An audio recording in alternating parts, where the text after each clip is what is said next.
बद्रीनाथ कितने लोग गए, हाथ ऊपर करो। भैया पूरे बिसौली में इतने ही लोग ही बद्रीनाथ गए। बद्रीनाथ से आगे अब की बार, अब तो कपाट बंद हो गए, पर अब जब कपाट खुले बद्रीनाथ भगवान के, इस बार प्रयास करना, जो जो लोग हाथ ऊपर नहीं किए सब जाना। हाँ लाला देख लियो, बैठ जा। इस कथा के फलस्वरूप हमारी आज्ञा मान करके अगली साल आप सब बद्रीनाथ जरूर जाना, जो जो नहीं गए। व्यक्ति को बद्रीनाथ जरूर जाना चाहिए, उसके पीछे कारण है, सुना देते हैं। ये बद्रीनाथ जो है ना, ये हिमालय पर सबसे व्यवस्थित स्थान है। केदारनाथ भगवान, अभी केदारनाथ जी जहां विराजते हैं, ये केदारनाथ भगवान का स्थान नहीं है। केदारनाथ भगवान महादेव का विराजमान होने वाला स्थान तो बद्रीनाथ ही है। वो बद्रीनाथ में ही रहते थे। सब लोग इधर देखो, सावधानी से सुनो, हम सुनाते हैं। तो एक बार की बात है, महादेव से जाकर के भगवान नारायण ने, शंख चक्र गदा पद्मधारी श्रीमन नारायण भगवान ने जाकर के कहा कि हमको हिमालय पर कोई स्थान बता दीजिए, हम वहां रहकर के भजन करना चाहते। तो महादेव तो भगवान से बहुत प्रेम करते हैं। महादेव बोले कोई तप वप नहीं करना आपको, तप करने के लिए हम बैठे हैं, तप करने के लिए इतने सारे ऋषि जन सब हैं, आप तो प्रेम से विराजो वैकुंठ में, आप तप करेंगे हमको स्वीकार नहीं। प्रेमी अगर कठिनाइयां पालन करे तो दूसरे प्रेमी से देखा नहीं जाता। महादेव ने मना किया, आप तप नहीं करेंगे, आप तो ऐसे ही बैठे रहो।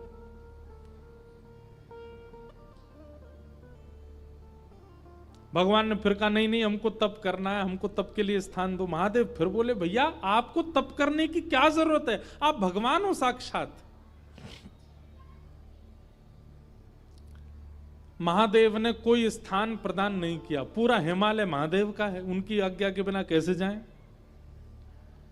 भगवान ने बोला कि भाई ये राजी राजी हमको स्थान नहीं देंगे, उनकी गैर राजी में कोई और तरीका अपनाना पड़ेगा स्थान लेने के लिए।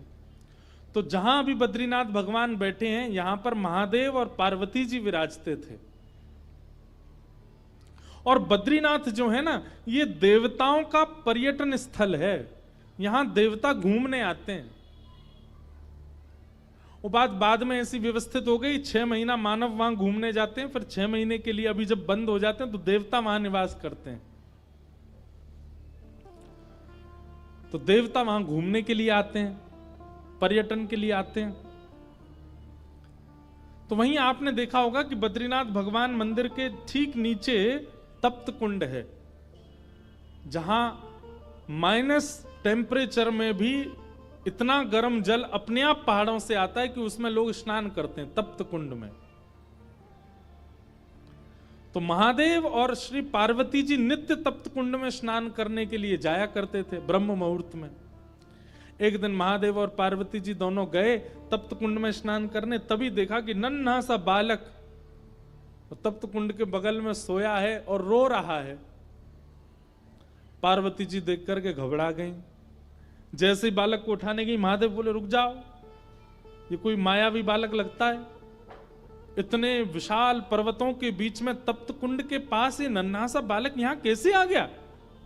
ये कहीं किसी राक्षस की चाल तो नहीं, कोई मायावी क्रिया तो नहीं हो रही है, इसको गोद में मत लेना। परंतु पार्वती जो इतनी करुणा है, इतनी दया है उनके चित्त में, वो बोली आप तो ऐसे ही सोचते रहते हो, अरे नन्हा सा बालक, इतना ठंड पड़ रही है, रो रहा है और आप कह रहे हैं गोद में नहीं उठाऊं।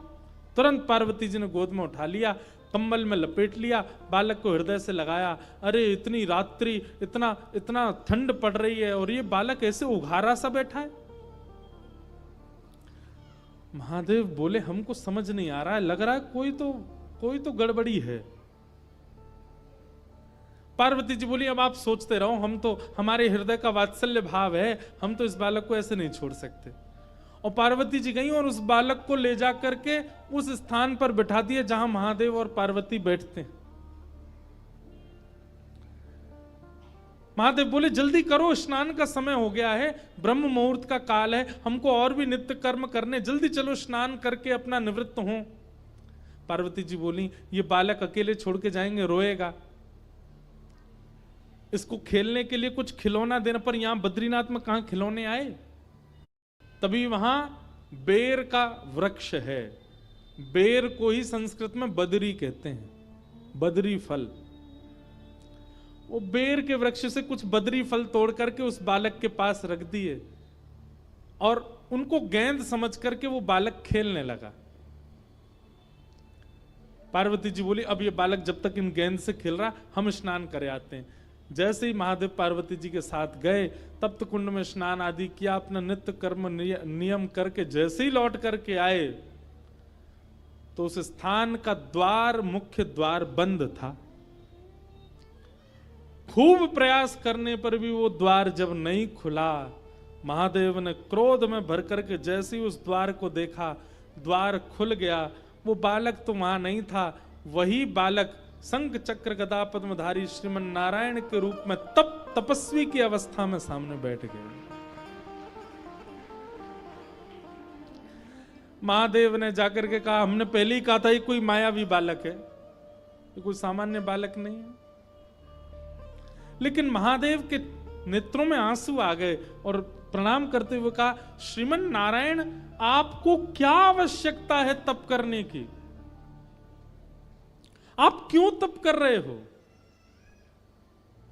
इतना हट क्यों कर रहे हैं आप तप के लिए, ऐसा किस चीज की प्राप्ति के लिए, किस भाव की प्राप्ति के लिए आपको तप करना है। तब भगवान नारायण जो बात कहते हैं वो ध्यान से सुनिएगा। भगवान कहते हैं महादेव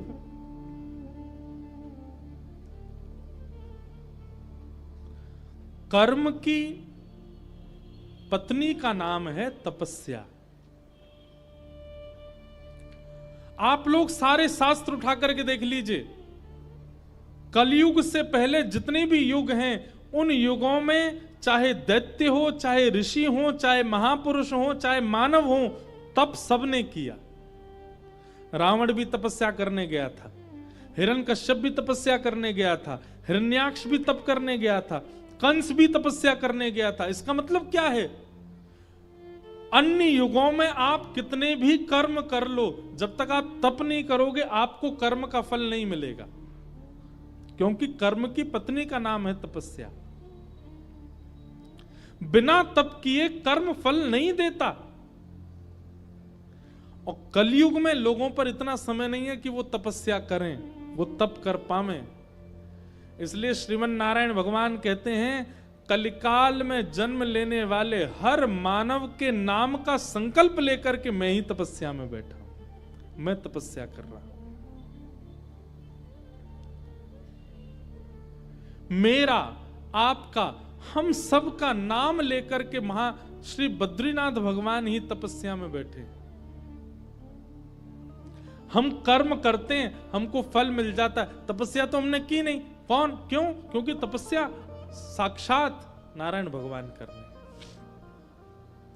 इसलिए कम से कम आज आपका घर बन गया, आज आप धनवान हो गए, आज आपके बच्चे पढ़ लिख के विद्वान हो गए, आपने केवल कर्म किया, लेकिन किसकी तपस्या का फल आपको मिला? भगवान श्रीमन नारायण बद्रीनाथ भगवान। इसलिए हर व्यक्ति को साल में एक बार, 2 साल में एक बार, 5 साल में एक बार बद्रीनाथ भगवान को धन्यवाद कहने जाना चाहिए कि आपकी तपस्या से हम जी रहे हैं नाथ, धन्यवाद। आज तक भगवान वहां तपस्या करने के लिए बैठे हैं। हम लोग कोई भी यज्ञ करते हैं, कोई भी अनुष्ठान करते हैं, उसमें हमारा नाम पूछा जाता है, गोत्र पूछा जाता है। इंद्रेश शर्मा नामनो हम, भारद्वाज गोत्र उत्पन्नो हम, सपरिवारो हम, सकुटुंबो हम, संकल्प लिया जाता है। उस संकल्प के कई कारण होते हैं। एक कारण यह भी होता है कि आपका नाम गोत्र श्री बद्रीनाथ भगवान को सुनाया जाता है, और आपके उस नाम गोत्र से बद्रीनाथ भगवान जल छोड़ के आपके नाम का तपस्या करते हैं। संपूर्ण ब्रह्मांड के प्रत्येक मानव के लिए तप कर रहे हैं। कौन? बद्रीनाथ भगवान। इसलिए उनका दर्शन करने हर व्यक्ति को जाना चाहिए और दर्शन करके धन्यवाद करना चाहिए कि नाथ आप तपस्या कर रहे हैं हमारे लिए। जो आज तक बद्रीनाथ नहीं गए, यहां पर बैठे या जो लोग लाइव देख रहे हैं, वो भी अगले वर्ष निश्चित बद्रीनाथ भगवान का दर्शन करने जाइएगा, प्रणाम करके आइएगा। तो ब्रह्म नदी कहते हैं सरस्वती को। सरस्वती का प्रवाह विश्व में सबसे कम प्रवाह है, शायद 1-1.5-2 किलोमीटर का ही है बस, और वो बद्रीनाथ में ही दर्शन होता है। बद्रीनाथ से आगे एक गांव है, उसका नाम है माना। वहां माना गांव में सरस्वती जी का उद्गम है। सरस्वती जी प्रकट होती हैं, प्रकट होकर के नीचे आती हैं, भीमशिला से आगे होकर के जाती हैं। उसके बाद अलकनंदा जी हैं, सरस्वती जी अंतर ध्यान हो जाती हैं।